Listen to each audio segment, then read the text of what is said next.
strange-sounding Privy Council, which we talk about once every generation, because it dates back about 1,000 years. That is the collection of politicians, royal family members, judges, senior clerics, all these important people that represent different branches of the establishment. They Whereas gather. it has pleased Almighty I think they're God, starting to talk now. Sorry, Hannah, we're going to His thank you. mercy, our late sovereign lady, Queen Elizabeth II, of blessed and glorious memory, by whose decease the crown of the United Kingdom of Great Britain and Northern Ireland is solely and rightfully come to the Prince Charles Philip Arthur George. We, therefore, the Lords spiritual and temporal of this realm, and members of the House of Commons, together with other members of Her late Majesty's Privy Council, and representatives of the realms and territories, aldermen and citizens of London and others, do now hereby, with one voice and consent of tongue and heart, publish and proclaim that the Prince Charles Philip Arthur George is now, by the death of our late sovereign of happy memory, become our only lawful and rightful liege lord, Charles III, by the grace of God of the United Kingdom of Great Britain and Northern Ireland, and of his other realms and territories, King, head of the Commonwealth, defender of the faith, to whom we do acknowledge all faith and obedience with humble affection,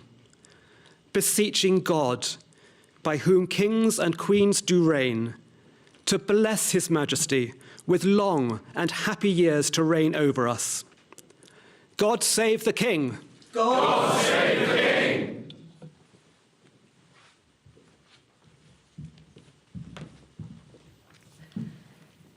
I now invite those on the platform to sign the proclamation.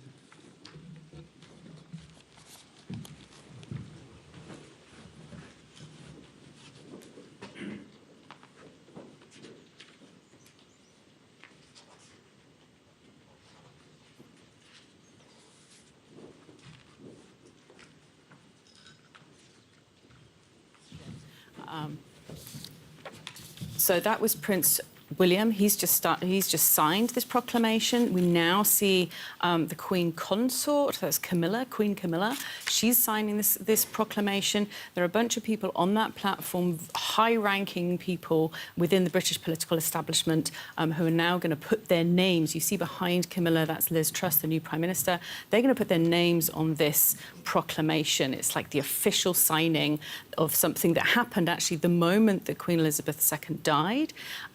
Charles became king, but this is the kind of official stamping of it, if you like, with some of the most important people in the country signing it. This is now the new Prime Minister, Liz Truss, putting her name on that piece of paper. And Hannah, just so we understand the whole process, there's another step here before the coronation occurs, right? The coronation could be any time in the future. It took nearly a year for Queen Elizabeth II to actually have her coronation. That was in 1953. She became queen the moment, and this is really important for the whole idea of continuation within British monarchy. The second that one monarch dies, the heir to the throne becomes king or queen. So Charles has been king since the moment his mother died. This is all now procedural. You heard there the Lord spiritual and temporal. I mean, you almost have to translate what's been said because it's very old traditional language. These are now Lord Spiritual would be some of the people who look like they're signing now, top members of the Anglican Church, and Lords Temporal would be people like Liz Truss who have a political, more elected, grounded function. But yeah, this is a procedure, this is tradition, this is stuff to anchor this transition from one monarch to the next in tradition and procedure. And just for our viewers around the world, I mean, you're British, I'm Canadian, I have a little bit of an idea. And what I found interesting in the procedure was there was an element of consent. People signed, people agreed to this, and not to go back to Magna Carta, the monarchy in Britain is not just hereditary. There is an element of some people approving it, albeit a tiny elite. Yeah, it's very important that this is seen because you have this parliamentary monarchy, so to speak, a democratic monarchy.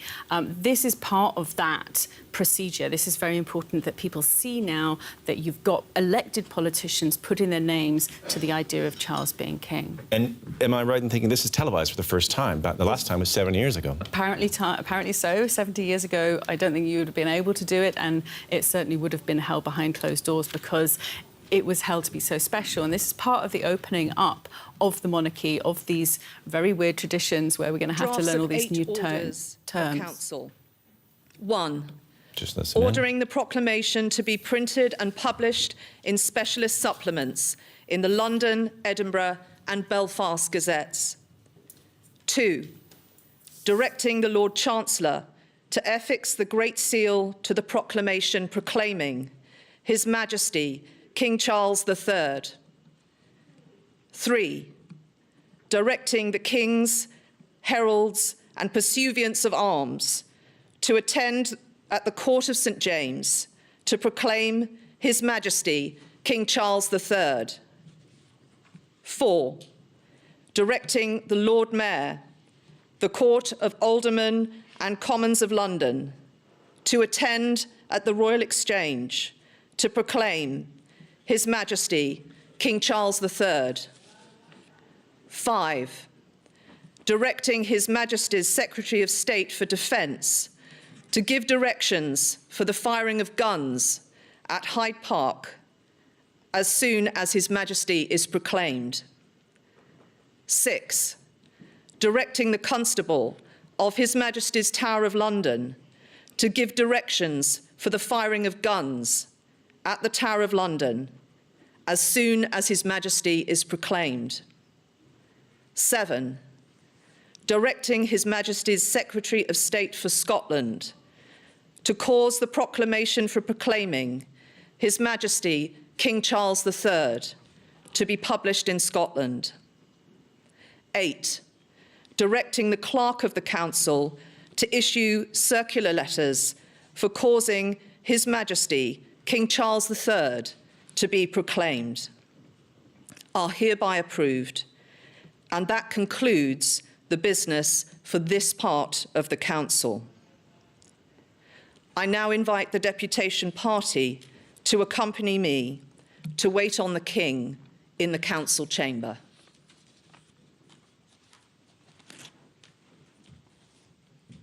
Okay, Hannah, I'm just going to ask you, after that procedure has taken place, the King, we understand, will be making an appearance, and he's leaving, coming into the presence of former prime ministers who may be moving on, all the top political establishment. Where does he fit into the political system amongst all these people? Well, that's what's so interesting about this kind of fudge decision that was made so long ago to have a king, but also to have democracy.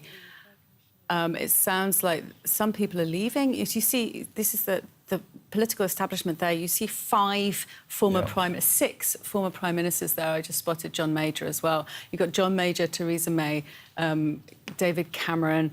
I saw Gordon Brown there, Tony Blair, Boris Johnson, and also Keir Starmer, the current head of the opposition. You've got some top-ranking people there, and then behind them a whole bunch of people nobody's ever heard of. This is this part you were talking earlier on about consent, and that's where the monarch fits into this political system. It is a fudge because monarchs are not really supposed to have any power, but they are supposed to be the top dog. It's an interesting fudge, and it's always slightly fluid. And are they not, in a way, you know, the constitutionalists who write about the way the system works, they sort of maintaining the magic of the monarchy in participating in the process, although it's not a formal vote?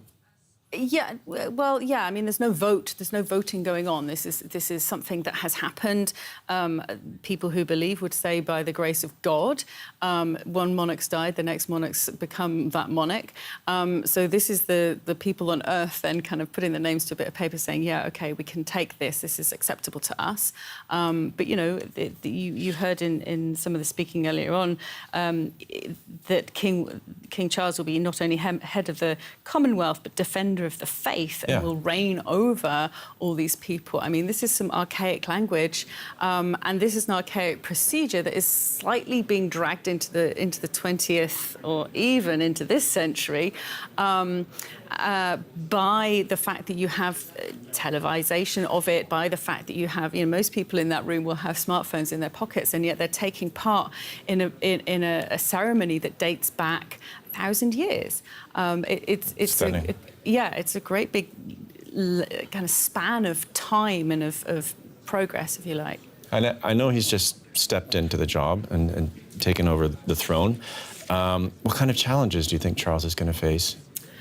Well, challenges for him that over things that he does have authority and does have power over, kind of really focus on sorting out his own house, if you like. He's got, one son, William, who you saw there, who is the next heir to the throne now, who's very popular and who seems to be taking the job very seriously and really buying into it. His second son, Harry, as everybody knows, has gone to the States or, has moved to the States with Meghan. Is he going to try to bring Harry back in or not? Harry is now a heartbeat away from, or not, he's like 3 or 4 heartbeats away, but he's in that line of succession. The other thing he needs to sort out is his own brother, Prince Andrew. Yeah, lots of work and giant shoes to fill with the passing of Queen Elizabeth II. We're just going to go live now to our correspondent who is in front of St. James Palace in a moment. Carl Nassman should soon appear on our screens. We're continuing to look at former prime ministers and members of the Church of England and dignitaries and ambassadors and high commissioners filing out of the room where we just heard the Accession Proclamation read aloud. Carl does not seem to be joining us. He will be joining us. I'm standing by here with Hannah Cle. Carl, can you hear me? What's going on where you are now? I can hear you, Nick, yes. Hi, Nick. Hopefully you can hear us, you can see us. There was just a murmur that went through the crowd. There are hundreds of people gathered out front of St. James's Palace. Of course, we're just steps away from Buckingham Palace, which is the residence now of King Charles. But we saw essentially the crowd start to part behind our cameras and a procession of police motorcycles followed by 2 black Range Rovers, and those are traditionally the vehicles that we see members of the royal family riding in. So I can't confirm it, but it does appear that just in time, King Charles is now arriving at St. James's Palace. We just saw the business that was concluded, the ceremonial signings, and those are, of course, done before the king is allowed into the room. That is done with without the presence of the monarch. We do believe now that the king is arriving or has arrived and maybe making his way into the building as we speak. Okay, and thanks for that, Carl. What else can you tell us about what's happening in the rest of London today?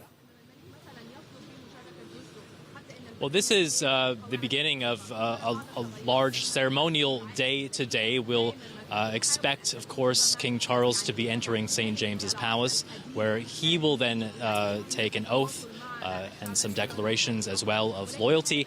At that point, that's kind of when the fun begins. Of course, if you think back about this ceremony, it's an ancient ceremony. It dates back hundreds of years before television, before smartphones, before social media. This would have been the way that many people, just as we see today gathered outside, would have heard that there was a new monarch or that the old monarch might have passed away. We saw more of that history earlier on when the Queen passed, when we saw just a simple notice pinned to the gates of the palace. So this continues in that old tradition. There will be a proclamation from the balcony of St. James's Palace. We expect trumpet fanfare, all sorts of ancient pomp and circumstance. And that will be when the King is officially proclaimed for the first time to the public. That will happen in approximately 30 minutes to an hour. After that, there will be proclamations across the city of London, stretching into the older areas, the old city gate, into Charing Cross. Proclamations taking place there, and then, in fact, proclamations for the rest of the weekend through Sunday across the entire country. As well, we know that the flags, which have been lowered to half-mast out of respect for Queen Elizabeth, will be raised, and that there will be all sorts of different ceremonies, including cannon salute as well, Dick. Okay, Carl, I'm going to ask you the question that I just put to Hannah, which is a bit of a tricky one. What do people expect from their new king who's just taking on this role? Well, you can tell by how many people have been gathered outside of these official events that have been taking place in London that many people are anticipating and wondering what they can expect from the new king. Of course, he doesn't have the luxury of taking over at a young age. He's 73 years old. He's been preparing for this moment almost his entire life. He was just 3 years old when Queen Elizabeth took the throne. No one, in fact, has prepared longer in the history of the British monarchy. We do know, of course, because he has been in the public spotlight for a long time, we know a bit about him as a person. We know a bit about him, in fact, in terms of his political views. That's something that was not the case with Queen Elizabeth. She was not very publicly political, but that's something to keep an eye on as well.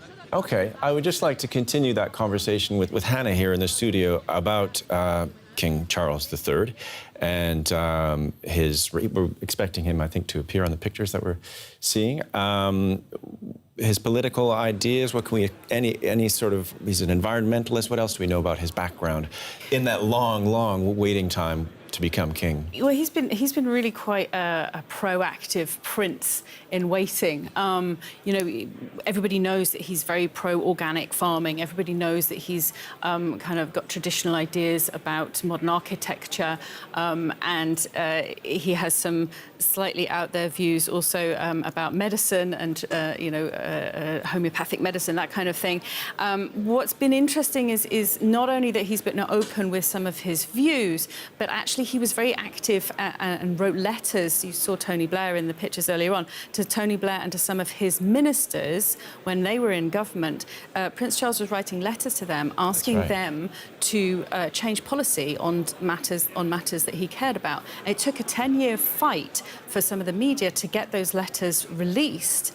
And after a little cache of those letters was released, the rest were then put under very much lock and key. So we don't know how much influence he's been trying to take over the day-to-day governing of the country while he was Prince of Wales. In an interview a couple of years ago, he actually admitted, when I am king, I'm going to have to stop that because it's unconstitutional. And so there is this kind of separation of royalty and politicians that is supposed to be relatively strict, that of course has always been relatively fluid. I mean, we also know from reporting over the last few years that there were various different interventions from the royal house while the Queen was still in charge, also to the family's benefit on regulations that wouldn't necessarily apply then to her lands or to some of the places that she owned. So this barrier between royal interest and elected political activity has never been complete. I think it would be naive to think that it would be, but I think King Charles now really has to show that he's stopped being interventionist. So I think his views are very well known. Party politically, he's been very quiet, which is a fairly smart thing to do if you're supposed to be uniting the nation. But yeah, I think he's going to have to tone that right down now. And are you able to comment just on the pictures that we're looking at former prime ministers who seem to be talking to each other? There's a wide shot. Yeah, they all tore at each other in Parliament for years, and now they're chatting away. There was a wide shot though of it looked like a throne, a big red chair. I guess the king will sit in the big red chair. I think that's what he's used to doing. That's what he'll have to get used to doing. Yeah. There we are. That's the shot. He's due to come in and make a statement about his mother. He's going to sign, I think, also a proclamation, yes, I am king, and take an oath about protecting the Church of Scotland for archaic reasons. That's slightly different from the Church of England, and there are all these things that need to be ironed out. But yeah, there's some very interesting conversations going on there. It's John Major, you can see chatting to somebody out of shot, Theresa May talking. Earlier we saw the former Labour Prime Minister Tony Blair chatting to the current head of Labour, Keir Starmer, who's the head of the opposition. I would love to be listening into that conversation. It would be very interesting to be able to spy on all these people and listen to what they were saying. I'm just going to loop in Carl Nassman again, if I can, who's standing by outside the building where all of these people are gathered. What's the situation there now? It looks like most of the people have cleared away, or is there a crowd out of out of view? Well, what you can see, Nick, is the enormous crowd just behind our camera, and it stretches all the way down the block. There are security barricades erected here. The crowd has been growing by the minute into the thousands now. Everyone here waiting to witness history. And of course, this is such a rare moment. It's worth emphasizing that again. This is the first time that many people, most people, in the nation have seen anything like this. This is the first time that it's been televised, and a ceremony such as this has not happened for some 70 years. Many people gathering, even though they can't see what's going on inside directly. They want to be here just to see and witness a bit of history. We've seen a couple of cars pass by now. Those two black Range Rovers went past, and a Rolls-Royce limousine went past to my right as well. So we are expecting that one of those vehicles may contain inside the new king making his way to the accession ceremony. We haven't yet seen him on camera yet, but everyone watching as well on their smartphones. The local media is covering that live, and many people wanting to witness history today. And I can well imagine. I'm just curious, I'm going to come back to Hannah Cleaver here in the studio. Seeing all those former prime ministers who were at each other's throats for years, I'm wondering if we're not... Oh, I'm just going to interrupt myself. We seem to be... well, that's the current British Prime Minister, Liz Truss, is it not, who just walked in? Yeah, Members she's of the coming Church of in. England? Go ahead. Some important people from the Church of England coming in. It looks like the King will be coming in any moment and sitting in... There's the Queen Consort and Prince William, and there he is. OK, let's listen in. He's going to either sign something and then speak, or the other way around.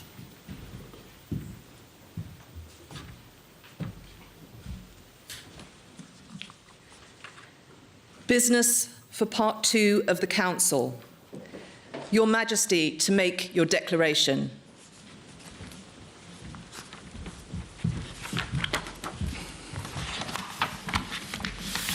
My lords, ladies and gentlemen, it is my most sorrowful duty to announce to you the death of my beloved mother, the Queen. I know how deeply you, the entire nation, and I think I may say the whole world, sympathise with me in the irreparable loss we've all suffered. It is the greatest consolation to me to know of the sympathy expressed by so many to my sister and brothers, and that such overwhelming affection and support should be extended to our whole family in our loss. To all of us as a family, as to this kingdom and the wider family of nations of which it is a part, my mother gave an example of lifelong love and of selfless service. My mother's reign was unequalled in its duration, its dedication, and its devotion. Even as we grieve, we give thanks for this most faithful life.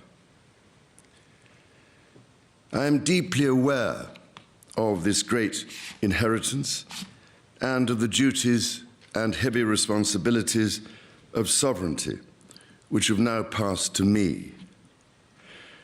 In taking up these responsibilities, I shall strive to follow the inspiring example I have been set in upholding constitutional government and to seek the peace, harmony, and prosperity of the peoples of these islands and of the Commonwealth realms and territories throughout the world.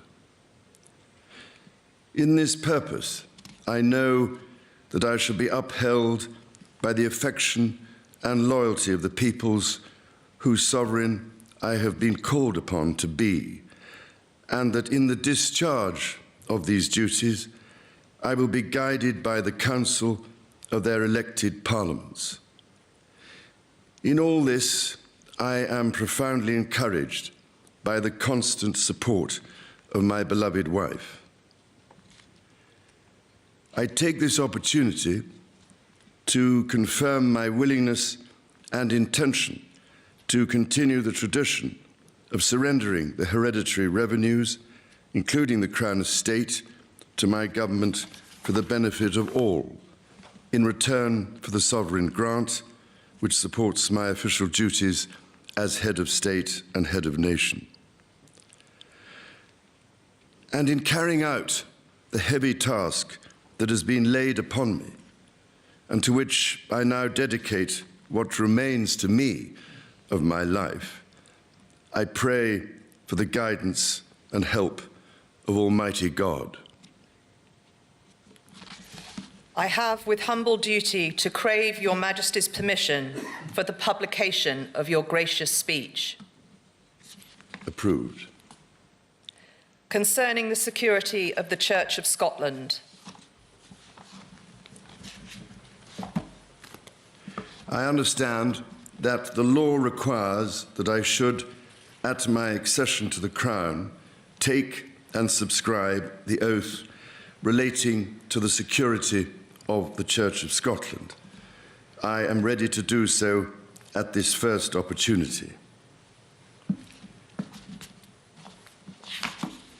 I, Charles III, by the grace of God of the United Kingdom of Great Britain and Northern Ireland, and of my other realms and territories, King, Defender of the Faith, do faithfully promise and swear that I shall inviolably maintain and preserve the settlement of the true Protestant religion as established by the laws made in Scotland in prosecution of the claim of right, and particularly by an act intituled An Act for Securing the Protestant Religion and Presbyterian Church Government, and by the acts passed in the Parliament of both kingdoms for union of the two kingdoms, together with the government, worship, discipline, rights and privileges of the Church of Scotland. So help me God. I now invite your Majesty to subscribe both copies of the instrument, confirming the oath has been taken.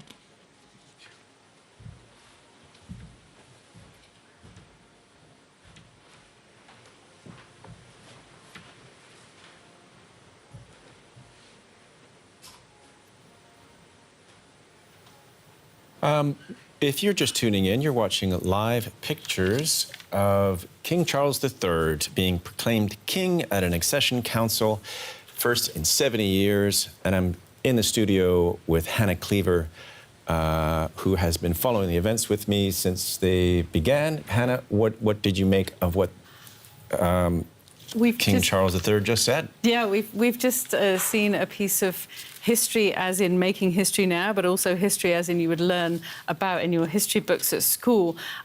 Prince Charles is here in front of a collected body of the political establishment from all different kinds within the UK.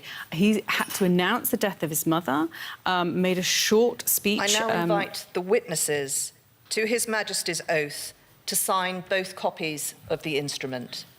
He made a short speech about his mother and about what he wanted to do. He confirmed that he would serve as king. He confirmed a deal that is ancient about surrendering hereditary revenues in return for sovereign grant. That's the funding of the monarchy. You now see, you did see Prince William, his oldest son, Prince of Wales, signing this proclamation. His wife, Charles's wife, Camilla, will also, I believe, sign it. And this is really just to confirm what happened a couple of days ago. At the moment Elizabeth died, Charles became king, and this is now the beginning of the ancient process of informing everybody. In the days before newspapers, smartphones, or Twitter, this is how it would be started. This is the official deal-making between the Crown and the people, represented there by a whole load of politicians. Also, a heavy involvement of the Church. And this is the kind of deal being made, everybody's signing it, and that is the beginning of the process of telling everybody within the auspices of the monarchy. Everybody who sits under the monarchy will eventually be told this if they haven't been watching the TV. Yeah. I was struck by how much he talked about his mother, Queen Elizabeth II, her lifelong love, selfless service, and unequaled dedication and devotion. And I mean, you could hear in his voice those were sincere feelings, and he was a son in grieving. these are also words that are perhaps helpful for him to begin his new reign as monarch. It's really important to anchor yourself in this history. If you're going to have any credibility as an ancient a representative in an ancient monarchy in a very modern society, you need to anchor yourself in stuff that people either believe in or that people can respect in order to then pull it forward and to justify the fact that he has all these, you know, these privileges, these castles, these palaces, and, you know, what is he there for? This is him anchoring himself in that. Everybody had this massive respect for his mother. He needs to anchor himself in that. He needs to say, yes, I'm going to continue the stuff that you loved about her. I'm going to continue. I'm going to pull into the future. That's why, you know, it's really significant that he's sitting there or standing there next to his son, William, who's massively popular, and he needs to pull that anchor along with him, with William, into the future to secure himself as a popular king, which at the moment he is not massively popular, hasn't been for a long time, certainly not compared to his mother or his son, but he needs to pull that forward. Yeah, I suppose you couldn't think of a better legacy to build on if you're the next person in a hereditary monarchy than Queen Elizabeth II. But she's perhaps also a bit of a challenge, a very heavy burden for him to carry, a person to match up to in comparison. Absolutely, and I think he'd be mad to try to compare himself to her, although everybody else will. And I think that's what he needs to do now, and you'll see it over the coming days and weeks, that he will have to acknowledge her, and mark out the things that everybody loved about her and try to claim those as his own. And you can see now other people coming up, signing that proclamation. That you just saw the First Minister of Scotland earlier on signing it. All these different people representing different parts of the realm. And like I say, we're using really archaic language, but this is a very modern thing to have to do if you're going to have a monarchy in a 21st century country. To be Draft communicated. of an order in council authorising Your Majesty's declaration to be made public. Approved. Draft of an order in council for recording the oath relating to the security of the Church of Scotland, to be transmitted to the Court of Session, to be recorded in the books of Sederant, and afterwards lodged in the State Papers of Scotland and in the Council Register. Approved. Draft order in council determining the form of proclamation for proclaiming Your Majesty in the realms and in the British Overseas Territories. Approved. Draft of an order in council authorising the Lord Chancellor to make use of the Great Seal for sealing all things whatsoever that pass the Great Seal until another Great Seal be prepared and authorised. Approved. Draft of an order in council authorising the Lord Privy Seal, if need be, to make use of the existing Privy Seal until another Privy Seal is prepared and authorised. Approved. Drafts of 3 orders in council authorising Your Majesty's principal Secretaries of State, the Lord Chancellor of the Exchequer and the Chancellor of the Duchy of Lancaster, to use the existing seals until other seals be prepared and authorised. Approved. Draft of an order in council authorising Your Majesty's Secretary of State for Northern Ireland to make use of the existing Great Seal of Northern Ireland until another seal be prepared and authorised. Approved.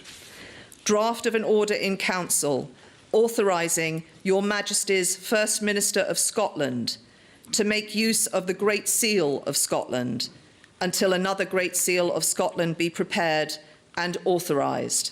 Approved. Draft of an order in council authorising Your Majesty's First Minister of Wales to make use of the existing Welsh Seal until another Welsh Seal be prepared and authorised. Approved. Draft of an order in council authorising the public seals authorising the respective public seals lately in use elsewhere than in the United Kingdom to be made use of until new seals be prepared and their use duly authorised. Approved. Draft of an order in Council confirming Your Majesty's wishes in relation to the Sovereign Grant Act 2011 to continue the tradition of surrendering the hereditary revenues, including the Crown Estate, to your government for the benefit of all, in return for the sovereign grant, which supports your official duties as head of state and head of nation. Approved. Drafts of 2 proclamations. 1.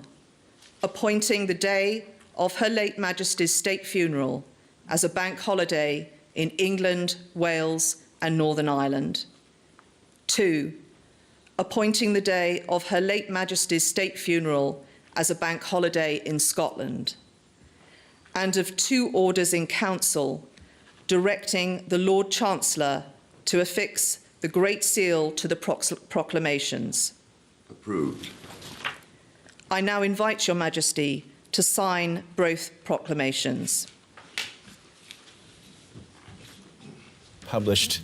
Do I have permission to publish this? And I couldn't help but think of town criers back in the day, before Twitter and all the TV we have now. It sounds like that. And the language that she used, she actually said, I crave permission for publication of his speech. Like Shakespeare. Like, okay, it really is.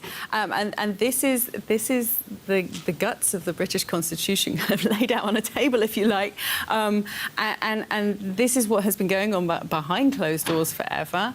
And it is remarkable. People love this kind of thing. This is tradition going back forever. Yeah. And, you know, on the one hand, you think, well, they could just send a tweet out and everybody would know who'd be king. But where would the fun be in Your that? Majesty concludes today's business for the Council. Well, the accession appears to be complete. King Charles III seems to be leaving the room. That's it. It's the proclamation now, and this notice will then go out.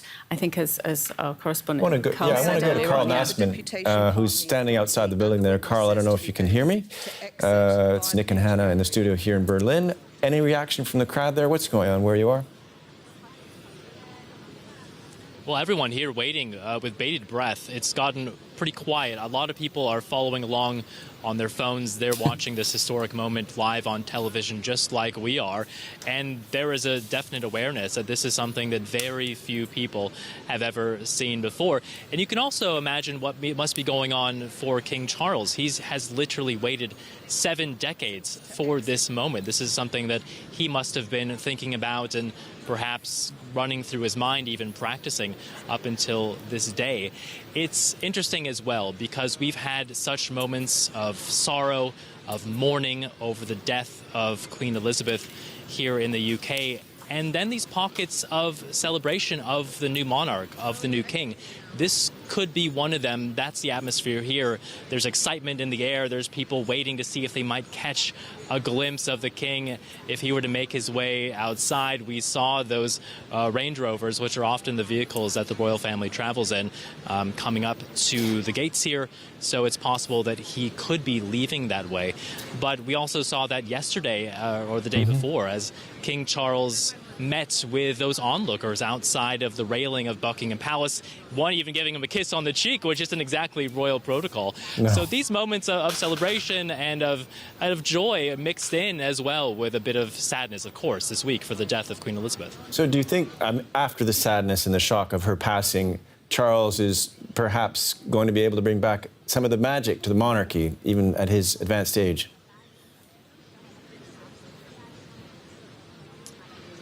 I think a lot of people are so invested in the monarchy and the royal family in this country that everyone is really looking forward to the pageantry and the ceremonies that will be taking place. We know that there will be proclamations across the city today announcing the official accession of the king. It's interesting as well, Nick.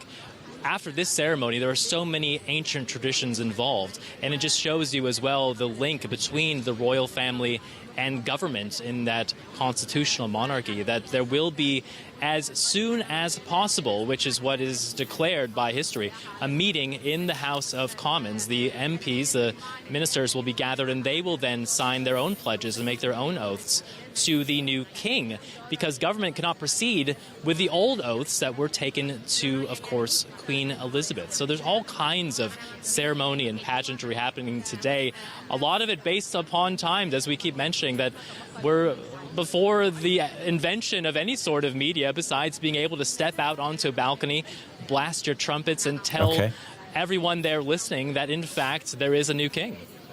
And that's what we're expecting, hopefully, in just a few minutes. Well, I wish you luck there, and to the people who are hoping for a glimpse of His Majesty. And I'm going to just turn now to Hannah Cleaver. Amazing day, isn't it, to have this ancient ceremony, as Carl was just saying, watched by people on their smartphones outside the building where it occurred. Such a contrast, I found. Do you mind just summing up what we went through for people who are just tuning in? Right. This is the Accession Council that has met. The political and religious establishment of British public life meeting to basically acknowledge in a document that Prince Charles is now King Charles, and he then had to announce that his mother was dead and that he was taking on this new job. Plenty of religious mentions, plenty of talk of duty, plenty of talk of how he was going to be governing with love for the country, and the deal about the funding for the royal family was mentioned, and then really you saw the political establishment asking him for permission for a whole row of things for the people, for the Minister of Northern Ireland to be able to use the Privy Seal, which is basically the authority of the king. So he's then doling out the authority in different pieces to different parts of the political establishment so that government can continue. Because now he's the king, the promises that his mother made need to be renewed by him. And what will we be looking forward to later in the day? We're now having this proclamation stuff that's going on in London. Everybody will be told we now have the new king, and that will ripple out through the UK and beyond, that everybody will be officially told. If anybody's been living under a rock for the last couple of days, this might be where they could find out that we've got a new king. And if I understand correctly, that will be, you say, stay tuned to DW, of course, be done with lots of fanfare in a matter of maybe around 20 minutes. Thank you so much, Hannah. Thank you, Carl Nassman, for your contributions. We have just witnessed the Accession Council proclaiming a new British king. Last night, a remembrance service for Queen Elizabeth took place at the St. Paul's Cathedral in London. Let's get a reminder of that and what we heard from King Charles yesterday.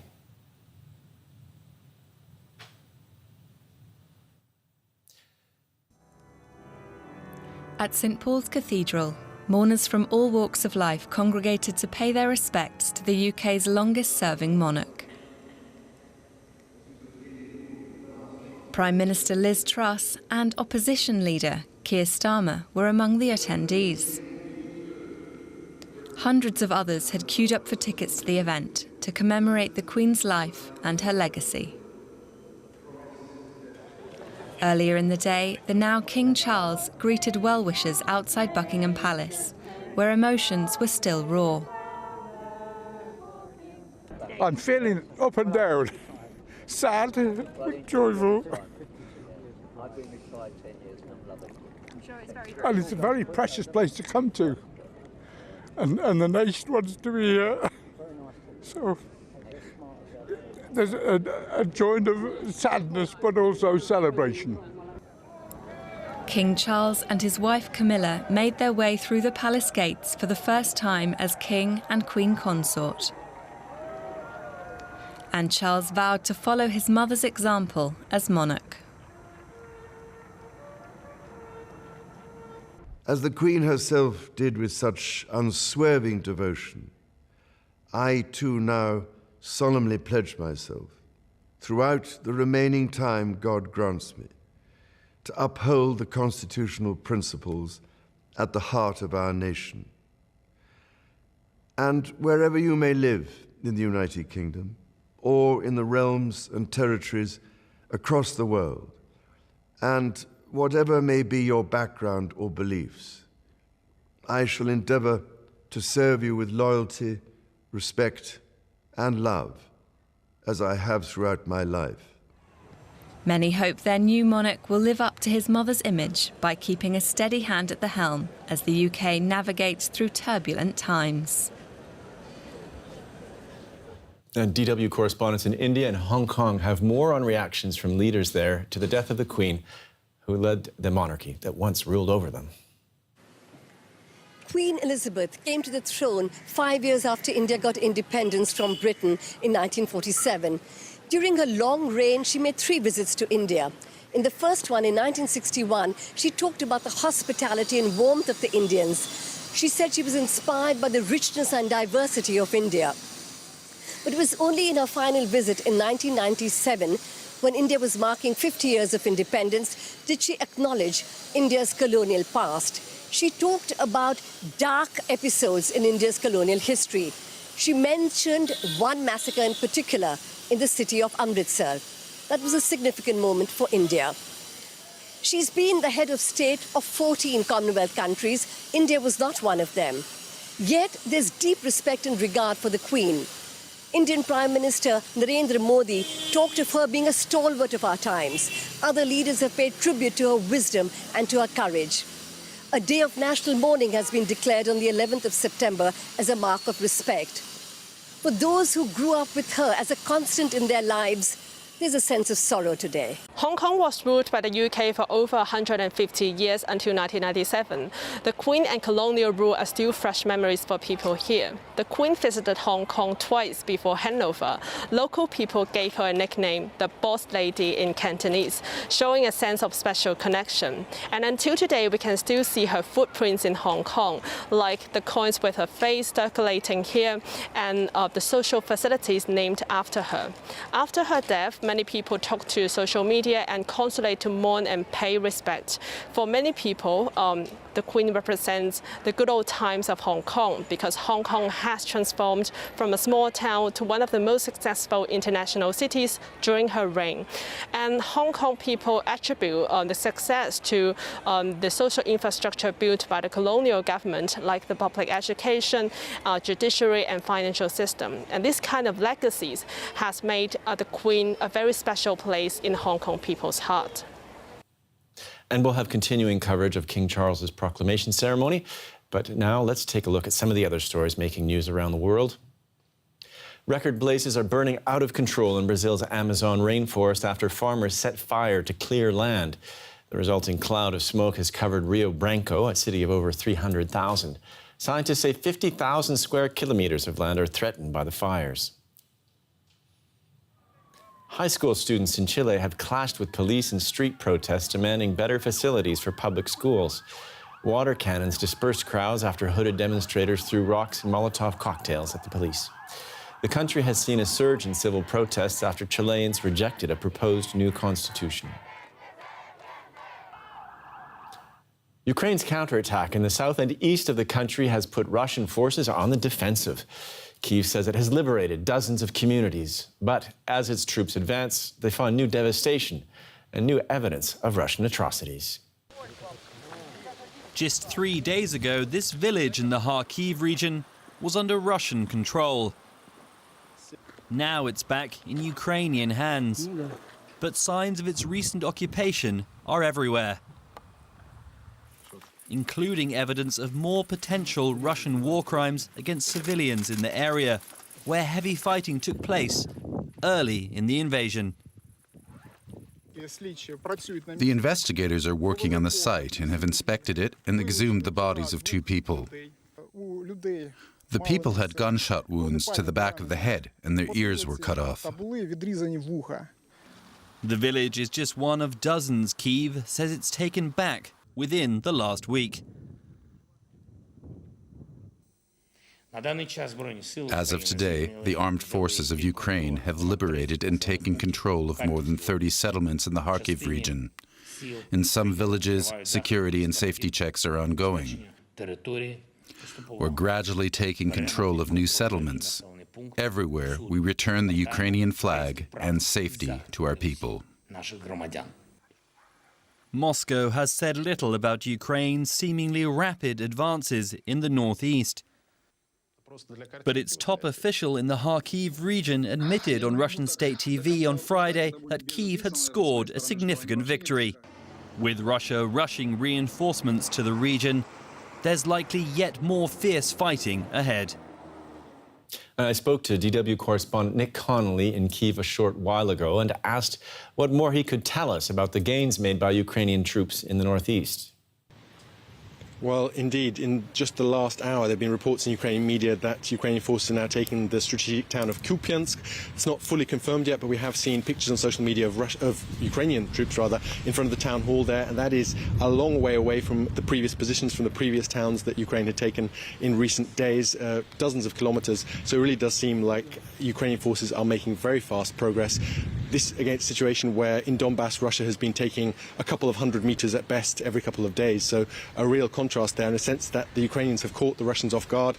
All the talk in previous weeks and months was about the south, about Kherson, and maybe that was a distraction tactic to get Russia to focus its efforts there. It seems like lots of the troops in this part of Ukraine on the Russian side were mobilized from Luhansk Donetsk. These weren't regular army units. These were people often in their 40s, 50s with no military experience and very poor equipment, and ones who obviously are not in a situation, not in any kind of shape to stand up to this Ukrainian advance.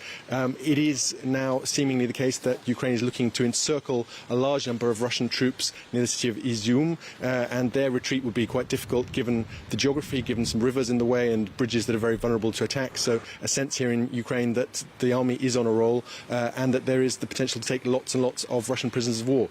Now, the details are all very, very light right now. The Ukrainian army has basically put a kind of media embargo out. So this is all based on social media from the front lines, from people who live there and from Russian bloggers. But it does seem that this is going better than anyone here in Kiev really could have expected. Okay, so good news for Kyiv, for the Ukrainian army, but a worrying news from the Zaporizhzhia nuclear power plant. The situation there seems to be getting worse. What more can you tell us? Well, definitely, this is a very dangerous situation. This is Europe's biggest nuclear plant, one of the biggest in the world, that is now cut off from outside power supply. There's only one of the 6 reactors still on, and that's basically just operational at a low level to keep the plant going, to keep the cooling going. This is the big risk. All the experts are talking about the risk of a direct hit by artillery fire is obviously there, but that is, they say, less of a real threat because these power plants are quite well protected in terms of the structure. The real risk, they say, the most likely risk is a lack of power, a lack of ability to cool the reactors that could really lead to some very dangerous situations. If that last reactor is shut down, they'll be totally dependent on diesel generators to keep the cooling going. And in a situation where this is basically a huge power station on the front lines with daily shelling, getting in enough diesel to keep that cooling going is going to be very, very difficult. The city around it, where the people who operate the station live, is without power, without water, so the situation desperate for the people still working there under Russian occupation. We've heard in recent days from top Ukrainian officials that they say the Russians have been abusing the staff there. Talk of staff going missing, being killed, being tortured. So a very difficult situation for the people trying to keep the situation safe there now, 6 months into this occupation. Very worrying indeed. Look, Nick, a quick last question, if I may. The German foreign minister, we understand, returned to Kyiv this morning for a second visit since the beginning of the war. The relations are a lot warmer since a few months back, are they not? And so what changed? Well, Germany has finally come good on some of the promises in terms of supplying weapons. The anti-aircraft tanks, the Gepard tanks have arrived. Some radar systems have arrived. Some anti-aircraft systems are expected to arrive in the coming weeks. But it's pretty thin in terms of new promises and the pipeline of further supplies. I think Annalena Baerbock, the Green Party foreign minister, is a very welcome guest here in Kiev. Her party has been very outspoken in its support for Ukraine and for supplying more weapons. The situation is a bit more difficult with the Social Democrats of Chancellor Scholz, who've been a lot more reluctant to promise and to help Ukraine militarily. So I think there's that kind of coalition difficulty there. The Greens alone don't get to decide what Germany does, but definitely things are a bit better and there's a lot less in the way of open criticism from the Ukrainian side. Okay, DW correspondent Nick Connolly in Kyiv reporting for us. And our coverage of King Charles III's proclamation continues after a short break. You're watching DW News live from Berlin. I'm Nick Spicer. From me and the entire news team, thanks for watching.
Shift, your guide to life in the digital world. Explore the latest online trends. Navigate your way through the digital jungle.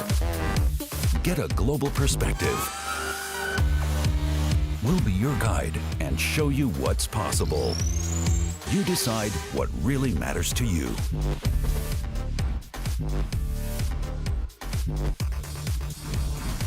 A full-on city tour and culture with DW travel reporters and YouTubers Dhruv and Yuli. We're touring through European capitals, from Copenhagen via Vienna to Madrid. Just sit back, relax, and enjoy the ride. Check in 30 minutes on DW.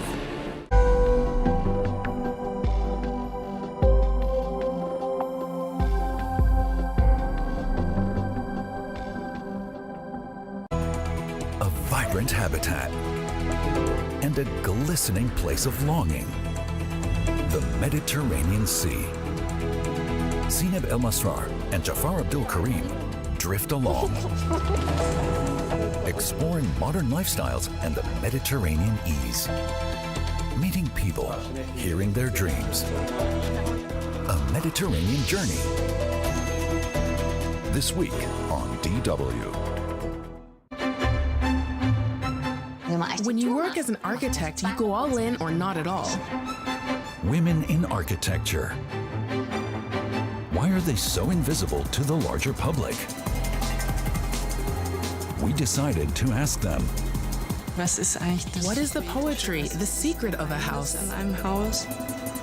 About their motivations. The real goal of architecture is to create habitat for humans.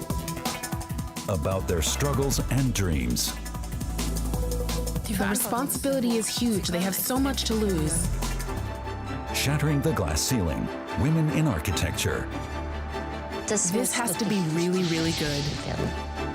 Starts September 30th on DW.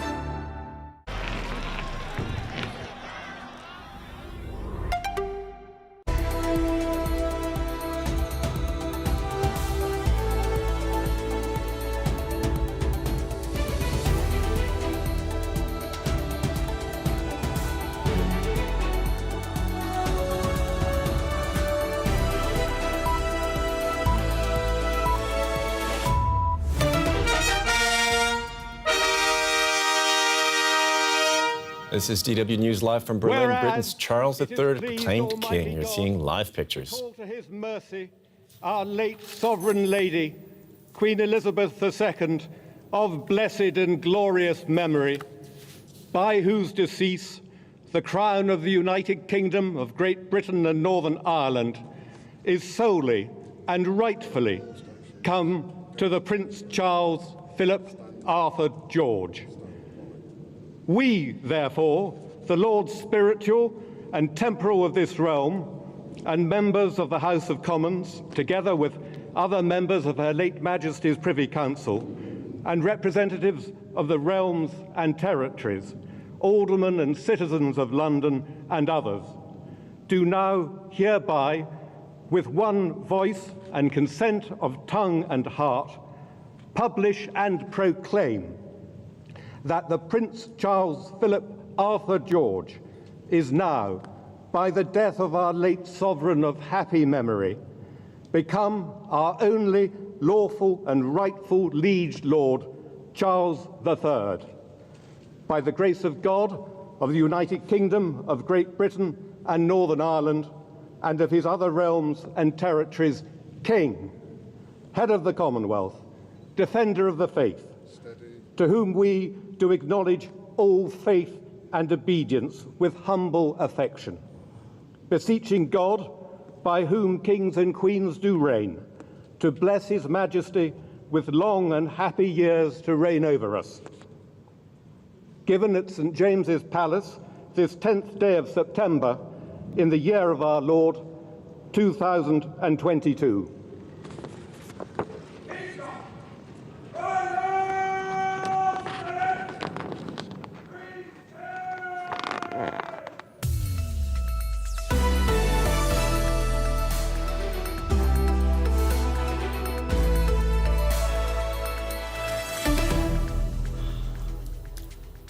This is DW News live from Berlin. Britain's Charles III proclaimed king. We were just showing you live pictures from St. James's Palace in London where ceremonies are underway. We'll go back to them now and listen to the fanfare.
Cheers to God Save the King as the crowd welcomes the accession of a new king, King Charles III, in St. James in London. And I'm joined by Hannah Cleaver here in the studio.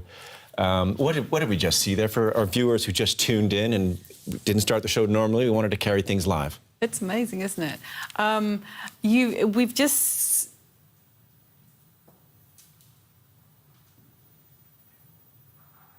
Hip, hip! Hooray!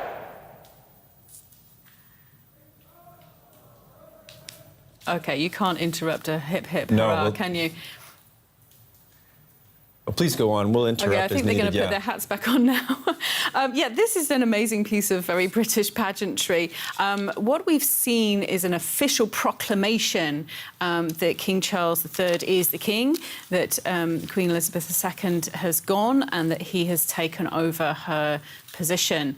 We've just seen in the last hour a very archaic, televised for the first time, because the last time this happened was 70 years ago, a proclamation of the succession. King Charles became king the moment that Elizabeth II died. And that's a very important kind of point of principle, that there will always be, there has always been a ruling monarch. So he's already king, but this is the beginning of the official acknowledgement of this and the official spreading of the word, if you like, throughout the areas over which he is king. You now have this astounding pageantry, which the world is going to be watching. Everybody's going to be lapping this up. Soldiers, people wearing, you know, costumes designed in the last couple of centuries.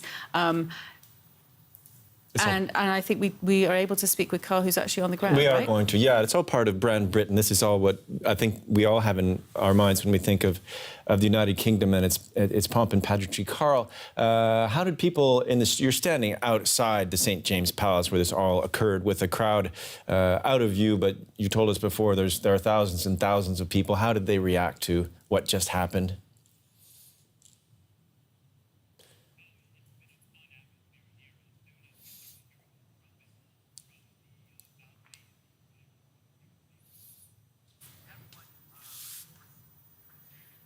Okay. The crowd here, although they're not allowed inside, it is filled with people. Oh, sorry, Nick. Please go ahead. Okay, I apologize. Please continue. We had a little bit of a technical hiccup. Go on, Carl. Oh, no, that's all right. I think everyone, you in the studio, me included, we're all doing the hip, hip hoorays. This entire crowd here, it's behind our camera, we're all chanting. There are people in the balconies above, up in the windows. I've seen even elderly people on the shoulders of their friends to get a better view.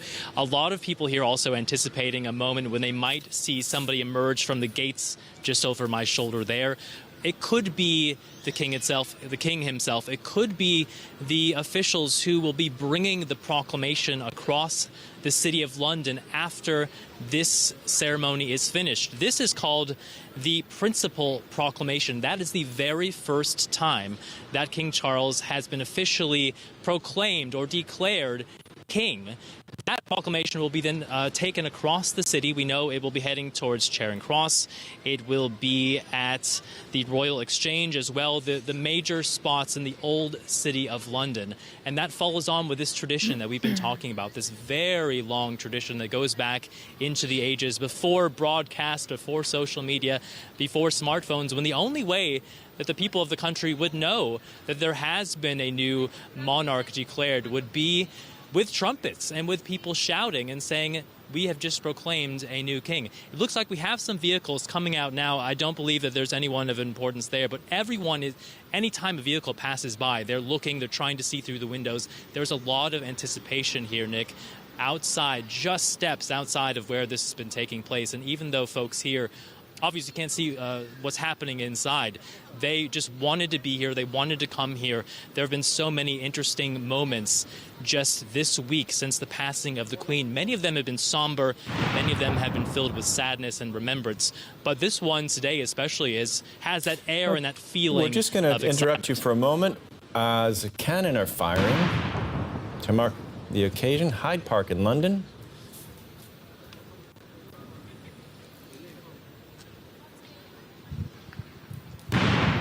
Sorry, Nick, could you repeat that?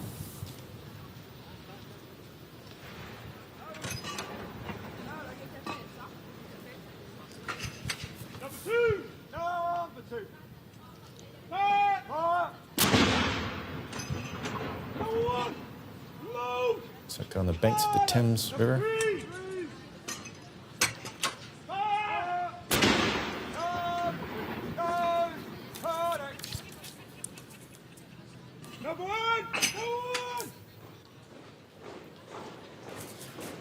Okay, I think we're going to come back to you, Carl. I'm not sure how many times they're going to fire the cannon.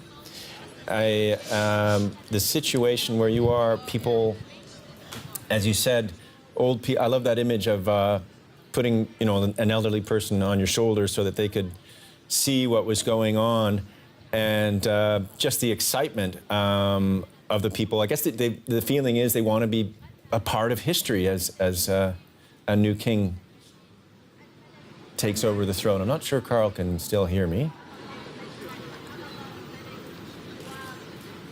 If not, I'm going to turn to my friend Hannah Cleaver here in the studio and ask her to describe me what we just sort of saw there with the person who emerged on the balcony. For viewers who just turned at the top of the hour, I believe he's called the Garter King of Arms. He stepped on the Proclamation Gallery, and what did he do? Yeah, all these names are a little bit kind of Harry Potter, aren't they? Yeah. No, he's basically starting the process of officially telling everybody that Great Britain and all its realms has a new monarch. We're seeing pictures of some of those guns that have just been fired, being moved from one place to another with some very nice-looking horses, I must say. More guns being fired. This is all part of this massive pomp and ceremony that Britain does so very well, I must admit. And all these uniforms, everybody in the world is going to be watching this. And if you know members of the British military, they serve, and I'll tell you, they serve the Queen or they serve the King. I mean, I've met a few, and there's a tradition of members of the royal family, particularly the men, joining in the armed forces, and the King and, you know, princesses and queens and so on are often a commander of this, that, and the other. So this is not just for show. This is part of the whole structure of the monarchy, isn't it? This is part of the structure of embedding the monarchy into British society, and this is going to be really important to do over the next few years. As you know, we're in the 21st century. Do we really need any of this stuff in real life? And it's for King Charles now to make the case that yes, he and his family do have an important role to play in modern British society. And the way that the House of Windsor has traditionally done this is to pull into the history, to reach back into history. I mean, these guns that are being fired don't look like modern stuff. You wouldn't be sending those to Ukraine, right? So this is reaching back into history, these old traditional movements, these old traditions being revived, and him setting himself there next to his eldest son, Prince William, massively popular, and the sign of the future, he'll be the next king, and trying to pull this monarchy into the future. That's going to be Charles's major trial now. And I would just like to see if, are we able to join Carl Nassman, who's, okay, well, we'll come back to him when the technology cooperates. Hannah, we're continuing to look at horsemen, I believe in Hyde Park, continuing the, I'm not sure, I don't know if it's the signal to attack, but it's they seem to be accelerating. It doesn't look like any attacking's going on. Yeah. But yeah, this is part of this whole pomp and ceremony. You know, you're going to be hearing trumpets and firing of artillery around not only London but the rest of the UK over the next couple of weeks as these traditional and updated ceremonies are held and are adapted to the times. But yeah, you have this. Today is about the proclamation of the accession, which means telling everybody we have a new king. And that's what's now being done through different parts of London and then out across the UK and to other parts of the world that are still kind of ruled by Britain. I think, tell me if I'm wrong, it's a bit about the perpetuation of the monarchy as an institution. The French have this saying, the king is dead, long live the king, because it's not an individual, it's an institution. That's exactly it, and that's King Charles's job. I mean, that's what his mother spent her entire life. All this sense of duty, all these ideas about serving the people was all about maintaining the monarchy, a sense of consistency for the country, but really maintaining the monarchy. They saw, I mean, she must have seen dozens of different countries turning Republican during her 70 years on the throne, and that's something that she and her family have been fighting very hard to prevent. Whether you know, whatever you think about republicanism or not, she's been very successful in doing this major rebranding. When she took the throne in the 1950s, she was empress. I mean, this was an empire. That's right. And she's changed that over the last 70 years from a kind of a ruling party, a ruling body, to this idea of service. And this was underway, this transformation before Elizabeth, but she kept this up, and this rebranding was vastly successful. Okay, and just building on that idea of service, I'd like to play for our listeners the first comments that King Charles III made when he had completed the Accession Council and been officially proclaimed king. My lords, ladies and gentlemen, it is my most sorrowful duty to announce to you the death of my beloved mother, the Queen. I know how deeply you, the entire nation, and I think I may say the whole world, sympathize with me in the irreparable loss we've all suffered. It is the greatest consolation to me to know of the sympathy expressed by so many to my sister and brothers, and that such overwhelming affection and support should be extended to our whole family in our loss. To all of us as a family, as to this kingdom and the wider family of nations of which it is a part, my mother gave an example of lifelong love and of selfless service. My mother's reign was unequaled in its duration, its dedication, and its devotion. Even as we grieve, we give thanks for this most faithful life.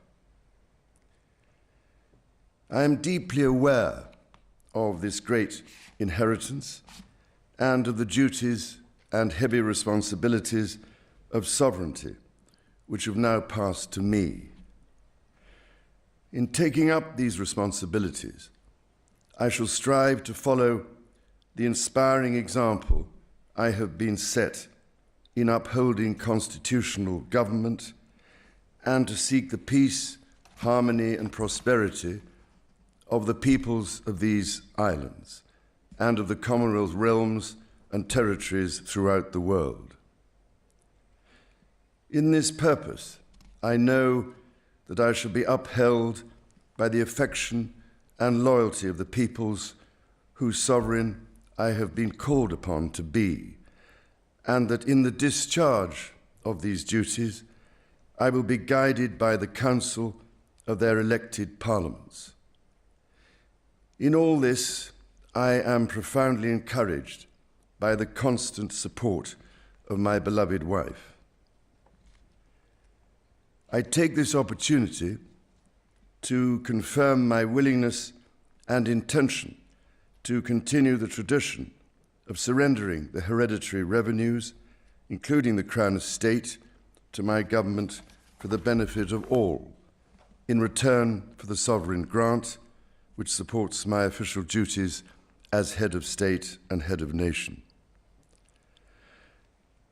And in carrying out the heavy task that has been laid upon me, and to which I now dedicate what remains to me of my life, I pray for the guidance and help of Almighty God. And that was, of course, King Charles III making his first declaration after being proclaimed king. Hannah Cleaver's here with me in the studio. What did you make of the... It was interesting, wasn't it? I mean, this is him accepting what he says God has laid upon him, this new role as king. I thought the framing was quite nice as well. It was very interesting to see. He's standing there. He mentions his wife Camilla. She's standing right there. Next to her was Prince William.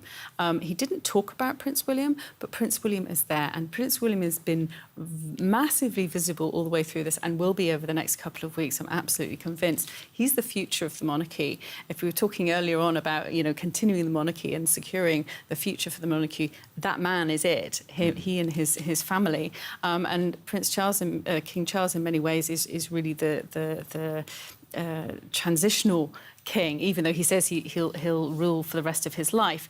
In this statement, this is him really laying out, in many ways, the deal that was struck a long time ago between the monarchy and the constitutional government, the democratic government that Britain has.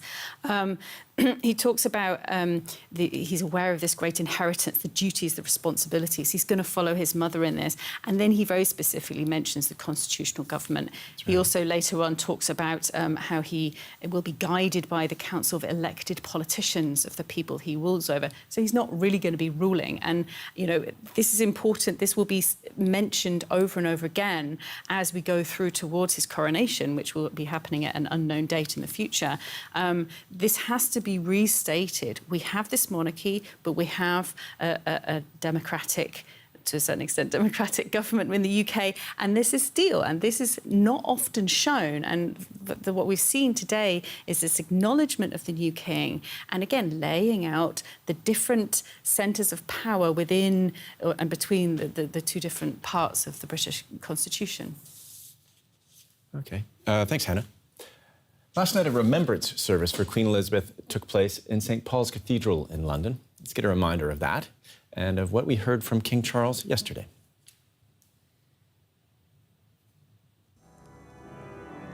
At St. Paul's Cathedral, mourners from all walks of life congregated to pay their respects to the UK's longest-serving monarch.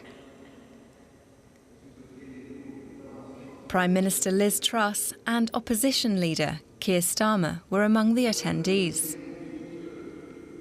Hundreds of others had queued up for tickets to the event to commemorate the Queen's life and her legacy.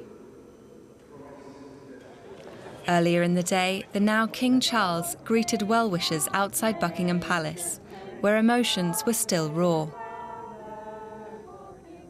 I'm feeling up and down, sad, joyful.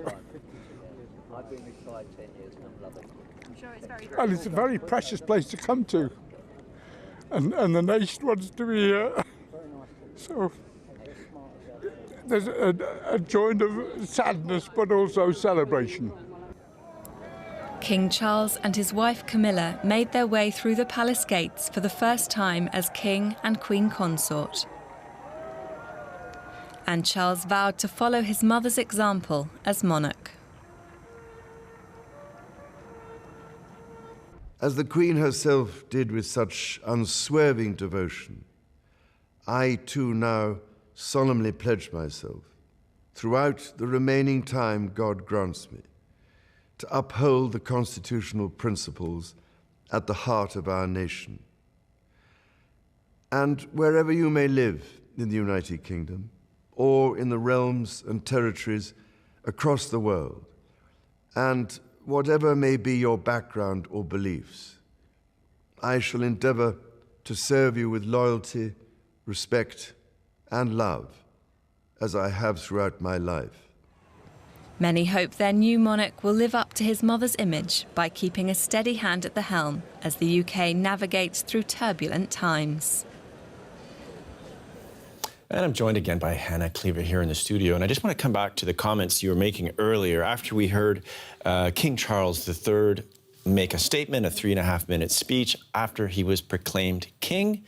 It was kind of a job description he provided, a list of promises.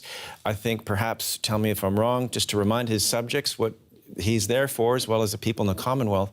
But there was an emotional note as well when he talked about his mother and how she set an example for him. Can you tell me about that? Why would he do that beyond just mourning his mother? It's part of, I think, a very wise and obvious strategy to link himself to her. She was so popular and remains so popular, not only within the UK, but everywhere.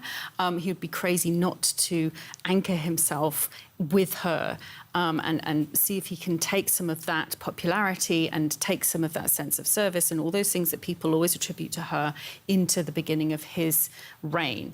That, I think, is going to be very important for him to continue doing. The other thing that I think is interesting over the last couple of days, we've heard him speak a couple of times, and he has mentioned more emotional things. He's used the word mother a lot. Right. And I think that is a lesson that he learned 25 years ago when his first wife Diana died, and there was seen to be a real lack of emotion coming from the House of Windsor, rightly or wrongly. That they were heavily criticised for that. It was one of the most difficult times, the times when the royal family was most unpopular, because they didn't seem to really care. They didn't show that they cared. They seemed bloodless. And since then, that was a lesson that the Queen learnt, and that's a lesson that King Charles now is is using to show some emotion, to make himself seem more human, and so he will be saying more emotional things about his mother, and that is a clear departure, I think, from his mother's old-fashioned, loved but old-fashioned manner, which was to keep everything in, that British stiff upper lip. That was kind of blown apart when they saw the depth and the breadth of emotion that was sparked by the death of Princess Diana, the last Princess of Wales. Sorry, I just want to tell her, and we're going to come back to that, I apologise for the interruption. I just want to tell our viewers that we have been looking at pictures of Buckingham Palace where people are gathered, it looks like, in their thousands, awaiting the return of their new king. We'll come back to you, Hannah. Please continue. Yeah, well, this looks like actually we're seeing some of the Privy Council members going back. Having left the Privy Council, I think I just saw Liz Truss there. They were the people who kind of witnessed this proclamation of King Charles as the new king. A very broad collection of, I think we saw 5 former prime ministers, various different high guys from the church, all sorts of members of the British establishment were part of that, witnessing and signing this letter that said, yes, we do have a new king. The actual king was created the moment that the Queen died. There is never a gap. So this is not them making him king, this is them acknowledging that he's king. That's what they've been doing today, and that acknowledgement is now being officially carried out through the country.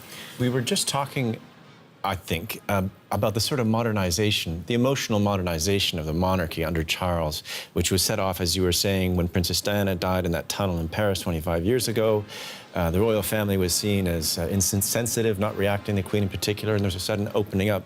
And his first speech, once he had been proclaimed king, had that emotional tenor to it. And do you think that he'll govern that way? I hope, forgive me, he'll reign that way. I don't think we're having him govern.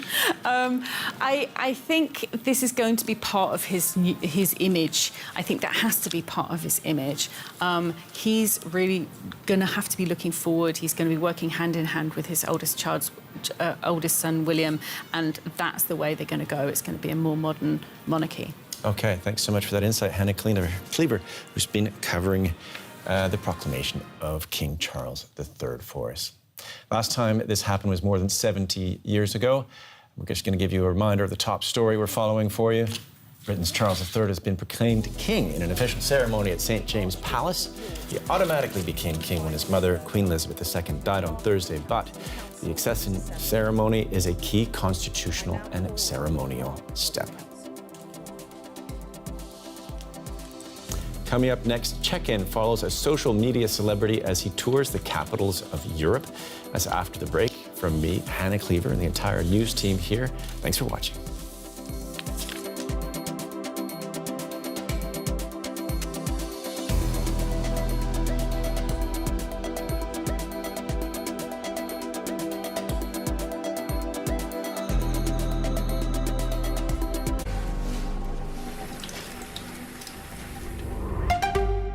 A full-on city tour and culture with DW travel reporters and YouTubers Dhruv and Yuli.